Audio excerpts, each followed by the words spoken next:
ડભોઈનગરમાં છેલ્લા એક અઠવાડિયાથી પડી રહેલી કાળઝાળ ગરમીના કારણે રોગચાળો કોઈ મોટો જે રોગચાળો ન ફેલાય તેને લઈ આરોગ્ય ટીમ જાગૃત થઈ છે. પાણીના નમૂના લેવાઈને 8 લીકેજ મળી આવ્યું છે, તે પણ નગરપાલિકાને જાણ કરી દેવામાં આવી છે.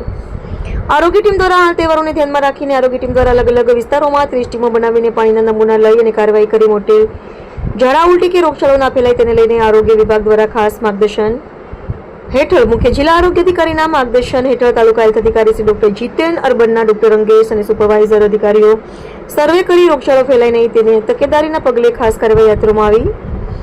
મળતી માહિતી મુજબ ડભોઈના નીચેના વિસ્તારોમાંથી ઝાડા ઉલટીના કેસ પ્રકાશમાં આવ્યા છે. દયારામનગર પાછળનો વિસ્તાર, નવીનગરી, આંબાવાડી, કડિયાવાડ વિસ્તાર, બિલવાગા વિસ્તાર. આરોગ્ય વિભાગની કામગીરી 30 ટીમો મેદાને રોગચાળાની ગંભીરતાને ધ્યાનમાં રાખીને આરોગ્ય વિભાગ દ્વારા તાત્કાલિક ભાગરૂપે 30 જેટલી ટીમો બનાવવામાં આવી છે.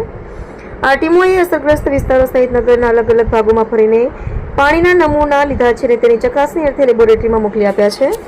રાહતની વાત એ છે કે તંત્રના સઘન સર્વેક્ષણ બાદ હાલ સુધી કોઈ નવો કેસ નોંધાયો નથી.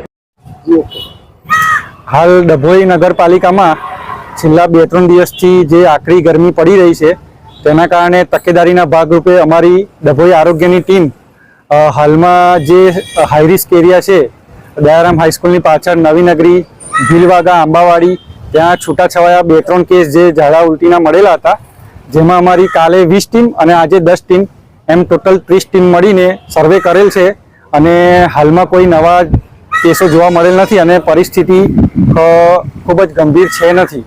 અને તકેદારીના ભાગરૂપે હાલમાં પણ અમારી આરોગ્યની ટીમ આટલા સખત તાપમાં ખડે પગે રહીને કામગીરી કરી રહી છે. કયા કયા એરિયામાં તમારી ટીમ સર્વે કરી રહી છે અને શું આગળનો? હા, તો નવીનગરી, ભીલવાગો, આંબાવાડી, દયારામ હાઈસ્કૂલની પાછળ, કડિયાવાડ જેવા 4-5 એરિયા છે અને આવનારા તહેવારને પણ, ઈદને પણ ધ્યાનમાં રાખીને સતર્કતાના ભાગરૂપે આગામી 2-3 દિવસ સુધી અમારી આરોગ્યની ટીમ ખડે પગે રહીને સર્વે કરશે અને ક્લોરિનેશનની કામગીરી ચકાસશે અને દરેકની આરોગ્યની સુખાકારી જળવાઈ રહે તેવા પૂરતા પ્રયત્નો કરશું.